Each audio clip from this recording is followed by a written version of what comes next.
नमस्कार विद्यार्थियों, मैं अजित कुमार सिंह एक बार फिर YouTube चैनल पर आप लोगों के लिए पवन दूतिका के 20वें छंद से व्याख्या प्रारंभ करता हूँ।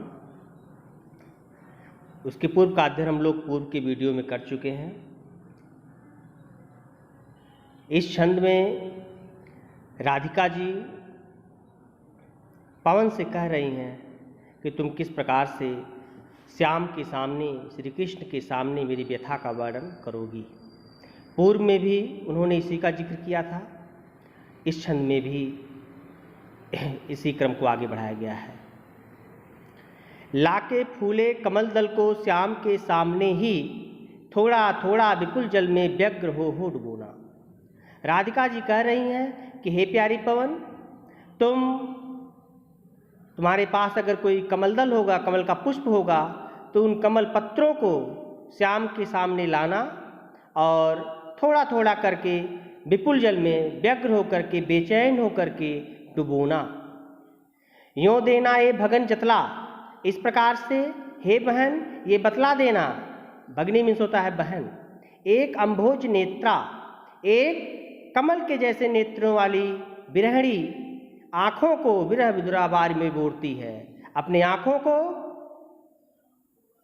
विरह विदुराबार में, अपने आँखों को दुख के वशीभूत होकर के आंसुओं से हमेशा भिगोए रखती है। मतलब कि हे पवन, अगर कोई कमल पत्र तुम्हें दिखाई देगा तो धीमे से उसको श्याम के सामने लाना और थोड़ा थोड़ा करके ढेर सारे जल में व्यग्र होकर के, बेचैन होकर के उसको डुबोना। और इस प्रकार से हे बहन ये बतला देना कि ये कमल के जैसे नेत्रों वाली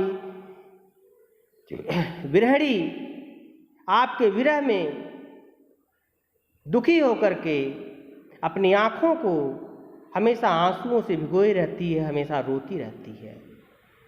क्रमशः आगे, धीरे धीरे वहन कर नीप का पुष्प कोई और प्यारे के चपल दृक के सामने डाल देना।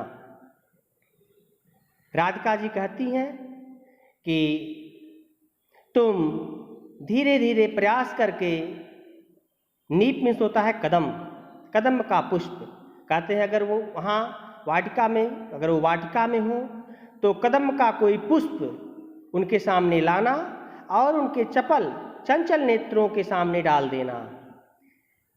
ऐसे देना प्रगट दिखला नित्य आशंकिता हो। इस प्रकार से उनको यह बताना कि मैं किस प्रकार से उनके विरह से वशीभूत होकर के हर समय डरी हुई सी रहती हूँ। आप लोग जानते हैं कि नीप का जो पुष्प होता है, नीप का जो पुष्प होता है, फल होता है, वो गोल होता है, उसमें स्पंज टाइप में होता है, गिराने पे उछलता है। इस प्रकार से उनको बता देना कि मैं भी उनके विरह के वशीभूत होकर हर समय डरी हुई रहती हूँ, इस नीप के कदम्ब के पुष्प की तरह। कैसे विरह बस मैं नित्य रोमांचिता हूँ और नित्य पुनर्मिलन की कामना में कदम्ब के पुष्प की तरह रोमांचित होती रहती हूँ। अगला छंद है, बैठे नीचे जिस विटप के श्याम हुए उसी का। कहती हैं इस प्रकार से नहीं तो इस प्रकार से मेरी व्यथा का वर्णन करना। बैठे नीचे जिस विटप के, श्री कृष्ण जिस वृक्ष के नीचे बैठे होंगे उसी का कोई पत्ता निकट उनके नेत्र के ले हिलाना। उसी का कोई पत्ता उनके नेत्रों के पास ले जा करके हिलाना।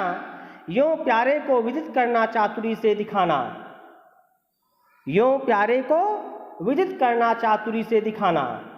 इस प्रकार तू अपनी चतुराई से, अपने क्रियाकलापों से प्रियतम श्री कृष्ण को यह ज्ञात कराना, क्या मेरे चिंता विजित चित्त का क्लांत हो कांप जाना, कि किस प्रकार से चिंता ने मेरे हृदय को जीतकर थका दिया है, विरह से परिपूर्ण कर दिया है। चिंता ने मेरे हृदय का संबल मुझसे छीन लिया है, जिसके अभाव में मेरा हृदय जो है पत्ते की तरह कांप जाता है। अगला छंद है,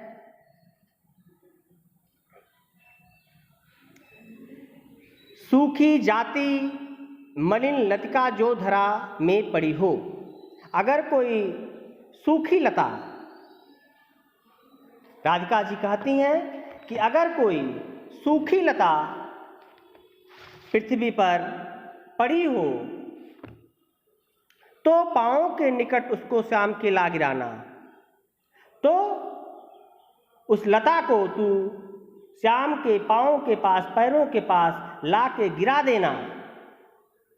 यों सीधे से प्रकट करना प्रीत से वंचिता हो।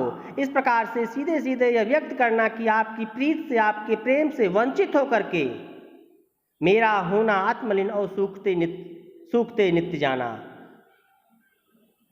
इस प्रकार से उनको स्पष्ट कर देना, बता देना कि उनकी प्रीत से वंचित होकर के मैं नित्य प्रति किस प्रकार से इस पत्ते की तरह सूखती जा रही हूं, मलिन होती जा रही हूं।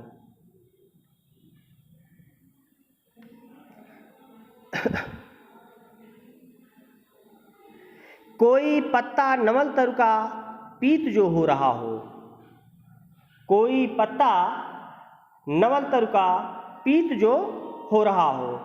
हे पवन, अगर किसी नए वृक्ष का कोई पत्ता पीला हो रहा हो तो प्यारे के दृग युगल के सामने ला उसे डाल देना।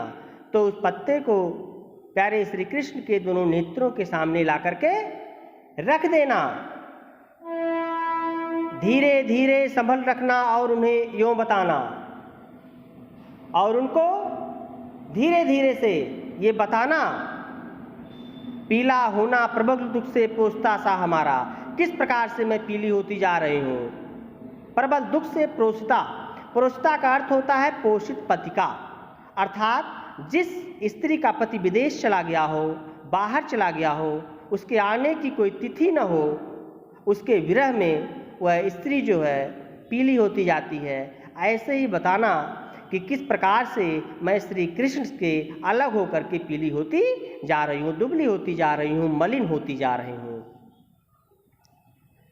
यों प्यारे को, अगला छंद है, यों प्यारे को विदित करके सर मेरी व्यथाएं।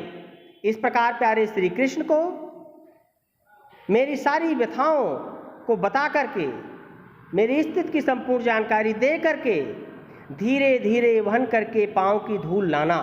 धीरे धीरे प्रयास करके उनके पाँवों की धूल को लाना।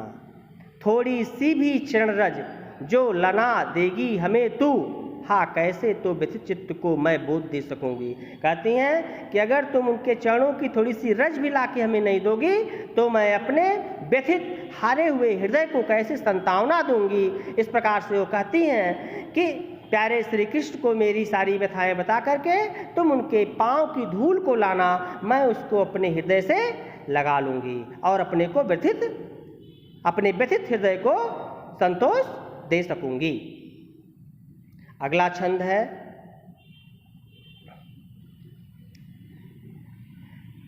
पूरी होएं न यदि तुमसे अन्य बातें हमारी। पूरी होएं न यदि तुमसे अन्य बातें हमारी।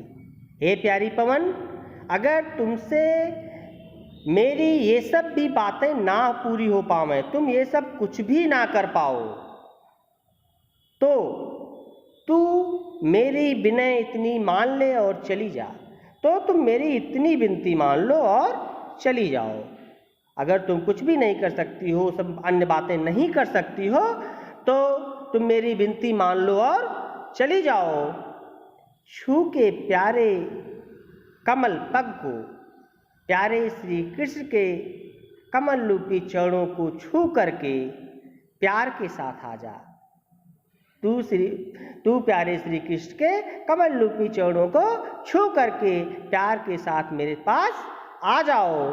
जी जाऊंगी हृदय तल में मैं तुझी को लगा के, मैं तुमको अपने हृदय से लगा करके जी जाऊंगी। इस प्रकार से राधिका जी अपने प्रिय श्री कृष्ण के पास अपने संदेश को पवन के माध्यम से भेजती हैं। इसी कारण से इस शीर्षक का नाम पवन दूतिका है, जिसका बड़ा ही मार्मिक चित्रण हरिऔध जी ने अपने काव्य में किया है। अब आप लोगों की पवन दूतिका समाप्त होती है। किसी छात्र को कोई समस्या होगी तो वो कमेंट करेगा। थैंक यू, धन्यवाद।